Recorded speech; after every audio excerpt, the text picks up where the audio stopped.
Hello friends, how you doing? Day 1272. Hope you're doing amazing on this Sunday night. I just want to come in and just share with you some things that I've been reading up on. And so, from my title, what is the biggest killer of our dreams? And so, the answer I have today is self-doubt. That is the biggest killer. And so, where does self-doubt originate from? Essentially, it's all fear-based. But before we can get to there, first question I have for you is, do you even have a dream? Do you even have a goal? Is there something that you actually want more for yourself and your family in your life? I think majority of us, the answer is yes. Those who answer no, it's probably because you've lost hope or you don't think you can make it. Or it could be a variety of reasons, right? But the three main fears that actually make us doubt ourselves, number one is the fear of failure. I believe in our educational system or society, we've been taught that failing is bad. For example, in school, right? If you got, 8 out of 10, what do you focus on? You're not focused on the 8 that you got right. You probably focus on the 2 that you got wrong. And we've always been told, if you don't have a high score, that's a bad thing. If you're not the best athlete, then, you don't get picked first, what have you. And so, but there is a role that we can all play in every part of life. And so, failing is not bad. Failing as it is a prerequisite for success. Through failures is how we learn the best. Yes, I know when I fail at something, oh my gosh, when it hurts, I learn the most. I think for most of us, that is true as well. Number 2 is the fear of success. Some of you may think, success? Like, why would I be afraid of success? Well, you know what? Success means that people will have their eyes on you. You'll be on camera, you'll be center stage, and some people, that's just a lot of pressure. And if you can't perform under pressure, then some people, they fall apart. And that's just a matter of your mental strength. And so, but that can be built. And so, just because you're afraid of success doesn't mean that you can't. And that you shouldn't actually strive for it. Right? I understand the weight of performing, with all eyes on you. I understand there's a pressure. But that's something that some of you have to get over. And number 3 is the fear of judgment. That was a big one for me. Caring about what other people think, other people's opinions. Do I look good on camera? What if I screw up? Like all these fears, all these thoughts that our brain has. But you have to also understand our brain is there to protect us. It's not actually there to make us a success. And so if you understand that, then hopefully you can understand why you think some of the things that you think. And, what's probably one of the most saddest things, or probably the saddest thing that I see and hear from people nowadays is that they've given up hope. They don't have anything to strive for. They've kind of accepted life as it is, even though there are still dreams. Now, if you've hit your dreams and you're content, that's a different story. But 99% of the people, that's not the case. You still have dreams, you still have goals, you still have stuff you want to do in your life. And I don't mean bigger cars, nicer house, different neighborhood, what have you. It could be something as simple as, helping more organizations, helping more people, or giving more, or traveling. It doesn't have to be anything extravagant or massive. Any dream is worth pursuing if it's important to you. And that is the key. Is it important to you? That is important to your parents or your friends or your spouse or whatever. Is it important to you? And obviously, if you have a spouse, then you should talk to them about it. But you have to ask yourself and be true to yourself. Reflect. What is actually important to me? What's actually important enough to me that actually I would reprioritize my life and my decisions? And again, because so many people nowadays, they've given up before they even started. They play these scenarios in their mind. Oh, it's not going to work out, so I'm not even going to try.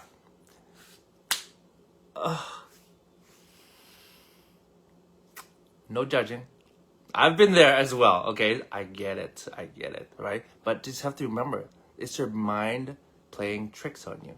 It's your mind that is not serving you, okay? That doesn't mean that you should risk everything on, a hunch or whatever. That's not it, right? But if something's important to you, do your due diligence. Figure out a plan. Clarify what you want. Set out an action plan to actually make it happen. Okay, and make sure that the plan actually is solid and sound. right? And dreaming, it's I understand it can be painful if you don't know if you never get there one day. um, it could be a dream of a nicer home. It could be a simple dream as taking care of your mother, or buying your mom a new car, or having a phenomenal healthy relationship. um, Obviously it's easier said than done, because if you truly go for something you really, really want and you don't get it, this is going to be a heartbreak. You're going to be like so disappointed, and it's going to hurt. It's going to hurt a lot, especially if you really like it. But what's the other side of the coin? I think it's regret. And the way to regret, I believe, is much heavier than not going for what you actually want. And so, because we play in our minds, I don't know. Have you ever said this to yourself where, I never really tried. So, obviously I didn't get it. And again, it's our brain telling us something that is actually not serving us. And I've been there as well. I remember when I was younger playing in the badminton tournament, I was sick. I was playing against a guy that had beaten me before. And I was like, I didn't beat him at 100% last time. So what makes me think I can beat him now? So I didn't even give him my all. I played. I was coughing. Obviously I wasn't playing my best, but why didn't I even at least give him my best? Like, oh my gosh, obviously I was a young teenager, but, I get it. Like, everything I'm sharing here, I'm guilty of. Like, come on now. But I've been able to get around people who actually have been able to create some successes in their life. I've been able to study their habits, their mindset, and start to make a shift myself. And so that's why I'm actually sharing this with you. Because I don't want you to get stuck where I was, where I was too afraid to go for what I wanted, and too afraid of failure, what other people thought. And, at the end of the days, you all have to figure out, okay, how do I overcome these fears? Because we all have these fears, and it's natural, right? But my hope is that you stop playing small. Overcome the fears that you have, because that's the only way you can realize your potential and see what type of greatness lies within you. Because we all have, I believe, a shining light inside of us that wants to come out, wants to shine. And you know what? The world needs us to shine, because there's so much darkness right now. If you can shine, any light in the dark room will stand out. Okay? And so I hope that you choose to overcome your fears. And how do you overcome your fears? Okay, I think number one, list them down. What are you afraid of? What are you truly afraid of? And then number two, I would encourage you to meet them head on. If you're afraid to get on live video, press that live button. Let's go. And you know what? All that fear actually dissipates once you get into action. That's the crazy thing. Whatever that you are afraid of, you have to meet it head on. Because if you don't, guess what? Your issue will continue to be there for the rest of your life. Why? Because you haven't dealt with it. It's an underlying issue. It's subconscious. It's like sweeping the issue under the rug. You may not see it right now. You may not tend to it, but guess what? It's still there. It's still under the freaking rug.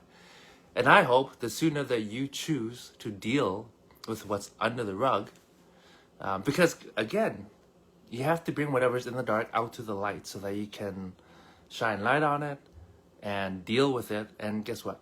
I guarantee you that it's not as bad as you think it is. Fear is only bad when you keep it in your head. Once you bring it out and live it and expose it, guess what? It's not as bad as you think it is.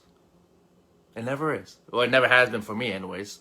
Again, I don't know what fears that you all have. We all have different ones. Like I said, in business, it could be fear of success, fear of failure. In relationships, it could be fear of rejection, fear of abandonment. It's still all there. And the thing is, we all want connection, we all want success, we all want to be loved, we want to know that our lives are significant. But we all have to overcome our fears to be able to get what it is that we really want.